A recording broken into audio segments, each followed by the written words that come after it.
Olá, amigos e amantes da programação neurolinguística. Vlog de número 5. Um vlog são algumas considerações, alguns assuntos interessantes que eu quero compartilhar com você, que fica no modelo de bate-papo.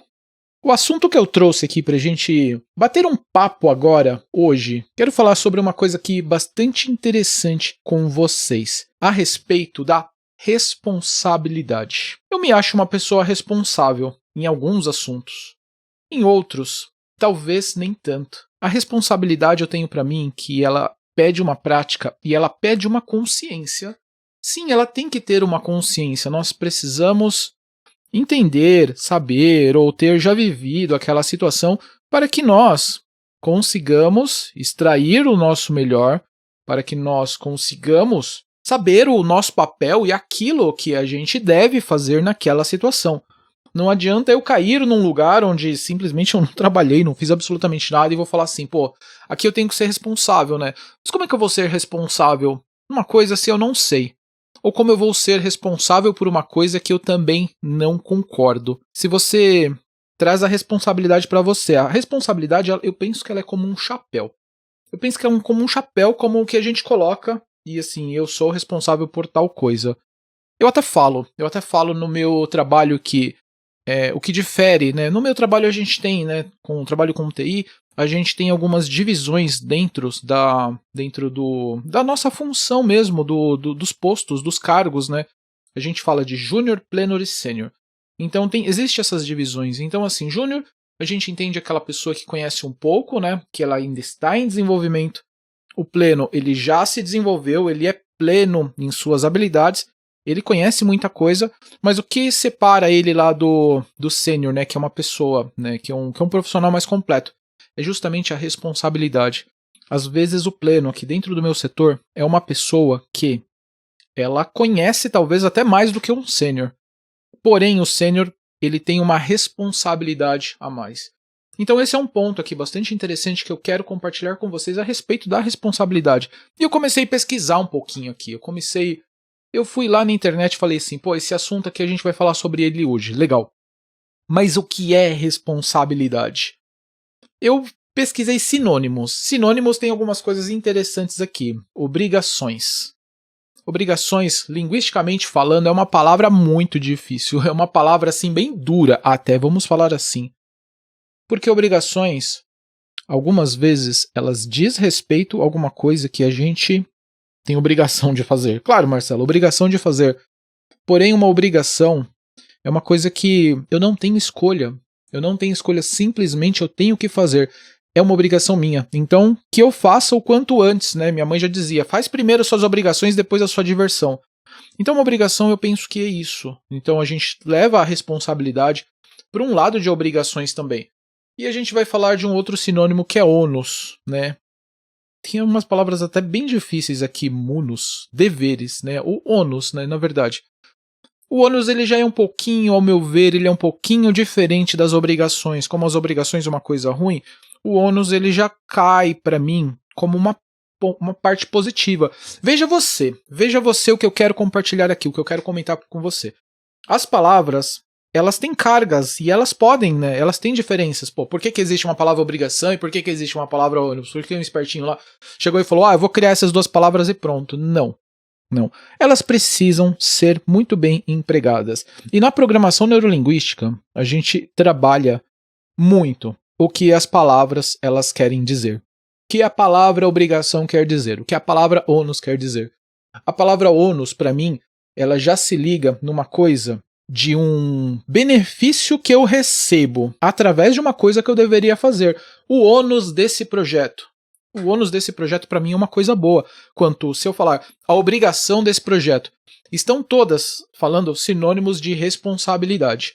Porém, uma pode levar por um lado mais positivo e outra por um lado mais negativo daquela coisa. Deveres, compromissos, encargos. Encargos também é responsabilidade. Né? Atribuições, incumbências, aqui partes, distribuições. Tem várias outras palavras aqui que ele está falando que aqui no dicionário aqui, que eu achei aqui no Google que ele fala um pouco sobre responsabilidade. Mas aqui uma coisa também. Qual a importância de ter responsabilidade para você. Eu quero que você pense e você reflita. Pessoas responsáveis não adotam um comportamento porque ele é certo. As pessoas, elas não que são responsáveis, tá? A gente estava falando agora há pouco também, de obrigações, mas as pessoas responsáveis não adotam um comportamento porque ele é certo, ou uma obrigação, a gente pode substituir aqui também. Adota porque ele faz bem para as suas vidas. Então, uma obrigação, apesar de ser uma coisa que eu devo fazer, talvez eu já tive uma escolha sobre ela. Talvez eu trouxe ela para minha vida. Talvez eu falei assim, eu vou fazer essa coisa, né? Eu assumo a responsabilidade disso. Eu acho que isso, olha uma coisa legal. A responsabilidade a gente assume. Ela não é imposta, não é um imposto. Então a responsabilidade, quando eu assumir, isso é uma coisa que eu quero que você guarde bem. Porque a responsabilidade é uma coisa que a gente assume, a gente escolhe ser responsável. Por mais que as pessoas joguem essa incumbência para você, você escolheu aceitar. Nós tínhamos a chance de simplesmente chegar lá e falar não quero, não tá para mim, não, isso não é legal. Então eu fui lá e eu assumi, por mais que eu concordei, por mais que eu fui conivente. Então, quer dizer que é uma coisa, a responsabilidade é uma coisa, um comportamento, porque ele é certo, adotado e traz e faz benefícios para as nossas vidas. Então é isso, a responsabilidade nos traz a consciência do que é preciso assumir nos traz a consciência de que é preciso assumir a culpa pelos nossos fracassos e não apontar o dedo nas outras pessoas sempre que algo de errado acontece. Culpa, a gente tá falando de... Eu assisti uma palestra nesse final de semana, um treinamento, um curso do Mind Planner, que ele falou assim, a gente tava lá, era um palestrante, era o Rubinho do Instituto Você, ele tava falando, sobre níveis de maturidade. Então a responsabilidade, eu acho que ela tá num nível de responsabilidade um pouco mais alto se a gente entra nessa seara para falar de níveis de responsabilidade. Isso quer dizer que uma pessoa responsável é uma pessoa que tem já um nível de maturidade maior, mas não é isso que eu ia falar. Eu ia falar o seguinte, eu ia falar sobre culpa. As pessoas que não têm uma responsabilidade grande, elas costumam jogar a culpa. Foi você! Você fez isso, você fez aquilo outro, mas não. Então, quando você se torna responsável, você puxa essa coisa pro seu lado. Você fala, não, isso aqui, eu que fiz, isso daqui eu deveria ter feito assim. É responsabilidade minha, então eu errei ou eu acertei, Quando a gente falou agora há pouco de ônus, do projeto, responsabilidade, sim. E ele falou uma coisa interessante, assim, que depois eu fiquei dando muita risada. As pessoas, elas assumem a culpa. Vê se você pensa desse jeito, você assume a culpa. Então, essas pessoas falam, a culpa é minha, eu coloco ela, eu boto ela onde eu quero, com quem eu quero também. Então a gente fala um pouquinho sobre isso, A gente fala um pouquinho sobre essa maturidade de ser responsável pelas coisas, ser responsáveis pelo nosso caminho, E agora aqui, uma dica simples aqui que eu peguei aqui num outro site. Esse site ele fala o seguinte, o que fazer para ter responsabilidades? Eu acho que é legal isso aqui. Dar o seu melhor, entregar mais aquilo que você foi contratado, aquilo que foi pedido. Se as pessoas esperam que você faça isso, faz um pouquinho a mais. Dá o seu melhor, dá 100% do seu máximo. Ser proativo. Proativo dentro da PNL, da programação neurolinguística, é um metaprograma. Então... existem pessoas que normalmente elas se comportam de uma maneira reativa e algumas outras normalmente se comportam de uma maneira proativa. Não existe certo, não existe errado.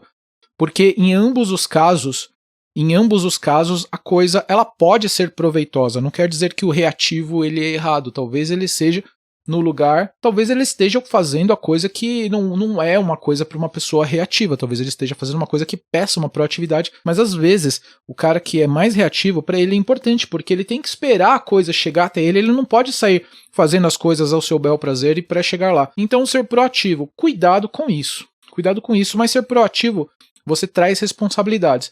A responsabilidade também, geralmente ela funciona melhor com uma pessoa proativa, porém, a pessoa reativa também é importante, também funciona. Desenvolva uma visão sistêmica. Então, se eu faço isso, ele mexe com tal coisa. Se eu faço isso, ele mexe aqui. Se eu faço aquilo, mexe com aquilo outro.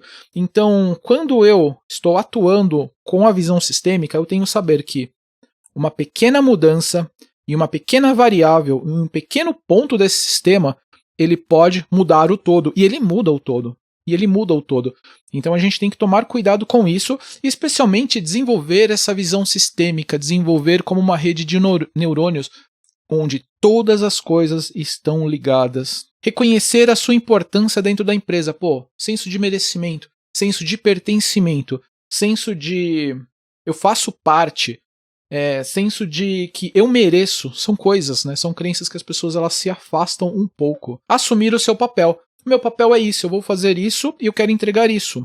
Ser comprometido. Um pouco de proatividade também, mas ser comprometido, né? Você assume que você vai fazer aquilo. E pensar como uma equipe. Esses são os pontos aqui que eu quero compartilhar com você hoje, que eu trouxe nesse vlog, esse bate-papo, onde a gente fala sobre um assunto.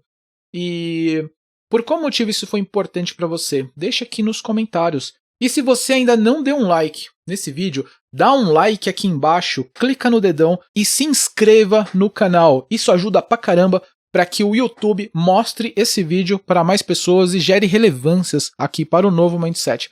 Eu sou Marcelo Bresciani, eu fico por aqui e eu vejo você no próximo vlog vídeo.